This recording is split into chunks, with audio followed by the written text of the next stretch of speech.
ఎప్పటికప్పుడు తాజా వార్తలను మీకు అందిస్తున్న టుడే తెలంగాణ న్యూస్ ఛానల్ కి స్వాగతం. ముందుగా కరీంనగర్ వార్తలు.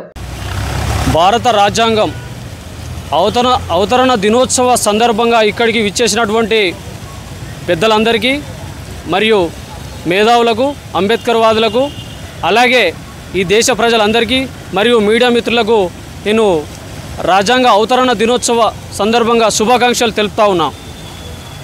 ఈరోజు భారత రాజ్యాంగం ఆమోదం పొందినటువంటి రోజు 1949 నవంబర్ 26వ తారీఖు నాడు భారత రాజ్యాంగం అమల్లోకి వచ్చింది. దాని విధానంగానే ఈరోజు దేశంలో ప్రజాస్వామ్యం కొత్త పంతంలో ప్రయాణం కొనసాగిస్తుంది. ఎందుకంటే స్వాతంత్రం రాకముందు మన దేశంలో వివిధ అణగారిన వర్గాలపైన అణిచివేత, అక్రమాలు, దోపిడీలు, వాళ్ళను వివక్షగా చూసి ఎన్నో రకాలుగా అక్రమాలు చేసినటువంటి సందర్భాలు మనందరికీ తెలిసిన విషయమే. ఎందుకంటే భారత రాజ్యాంగం ప్రపంచంలోనే ఒక అత్యంత సమగ్ర విస్తృతమైనటువంటి రాజ్యాంగం భారత రాజ్యాంగం. ఈ యొక్క రాజ్యాంగాన్ని డాక్టర్ బాబాసాహెబ్ అంబేద్కర్ గారు 2 సంవత్సరాల 11 నెలల 18 రోజులు ఏకతాటిగా కష్టపడి ఈ యొక్క రాజ్యాంగాన్ని సృష్టించారు. దాని ప్రతిఫలమే ఈరోజు దేశంలో ఉన్నటువంటి అణగారిన వర్గాలు, అలాగే ఎస్సీ, ఎస్టీ, బీసీ, మైనార్టీ వర్గాలు అందరూ సమానంతో సమాయకత్వంతో ఈరోజు సమన్వయం జరిగే విధంగా ఈరోజు దేశంలో స్వేచ్ఛగా జీవిస్తున్నారు. కాబట్టి ఈరోజు భారత రాజ్యాంగాన్ని, ఇంత గొప్ప రాజ్యాంగాన్ని అందించినటువంటి డాక్టర్ బాబాసాహెబ్ గారిని మనం మరొకసారి స్మరించుకోవాలి. ఎందుకంటే భారతదేశంలో ఇప్పటికీ కూడా భారతదేశంలో ఏదో ఒక మూలకు ఏదో ఒక విధంగా దళితులపైన, బడుగు బలహీన వర్గాలపైన ఎన్నో రకాలుగా వివక్ష జరుగుతూ ఉంది. ఇప్పటికీ కూడా నేటికి కూడా 76 సంవత్సరాలు గడుస్తున్నా కూడా పూర్తిస్థాయిలో రాజ్యాంగాన్ని అమలు చేయలేనటువంటి పరిస్థితి దేశంలో కొనసాగుతూ ఉంది.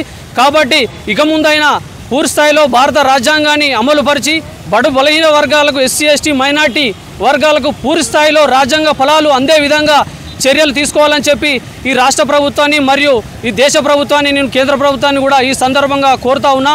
ఎందుకంటే ఈ రాజ్యాంగాన్ని పూర్తి స్థాయిలో అమలు జరిపినప్పుడే దేశంలో ఉన్నటువంటి ప్రతి పౌరునికి పూర్తి స్థాయిలో న్యాయం జరుగుతుంది. వాళ్ళు సమాన హక్కులుగా వాళ్ళు ముందుకు పోతారు, అభివృద్ధిలోకి వస్తారని చెప్పేసి ఆనాడు భారత రాజ్యాంగం ఇచ్చేటువంటి సందర్భంలో డాక్టర్ బాబాసాహెబ్ అంబేద్కర్ గారు చెప్పినటువంటి మాటలు, ఈ విషయాన్ని పూర్తి స్థాయిలో విస్మరించి ఇప్పుడు ఉన్నటువంటి కేంద్ర ప్రభుత్వాలు ఏ విధంగా కూడా వాళ్ళు అమలు చేయక ఇప్పటికి కూడా ఎస్సీ, ఎస్టీ, బీసీ, మైనార్టీ వర్గాలను వాళ్ళకు పూర్తి స్థాయిలో న్యాయం చేయలేకపోతుందని చెప్పి మేము ఈ సందర్భంగా గుర్తు చేస్తున్నాం. ఇక ముందైనా కానీ దేశంలో ఉన్నటువంటి కేంద్ర ప్రభుత్వం రాజ్యాంగాన్ని 100కి 100 అమలు పరిచి ఈ పేద ప్రజలకు అభివృద్ధికి తోడ్పడాలని చెప్పి ఈ సందర్భంగా కోరుతా ఉన్నా. జై భీమ్, జై భీమ్. నా పేరు సుద్దార లక్ష్మణ్. నేను తెలంగాణ అంబేద్కర్ సంఘం రాష్ట్ర ప్రధాన కార్యదర్శిగా పనిచేస్తున్నా. మరి ప్రపంచ దేశాలన్నీ కూడా తిరిగి ప్రపంచ దేశాలన్నీ కూడా కొనియాడే విధంగా ఈ భారతదేశానికి అతిపెద్ద రాజ్యాంగాన్ని అందించినటువంటి మహానుభావులు డాక్టర్ బిఆర్ అంబేద్కర్ గారు.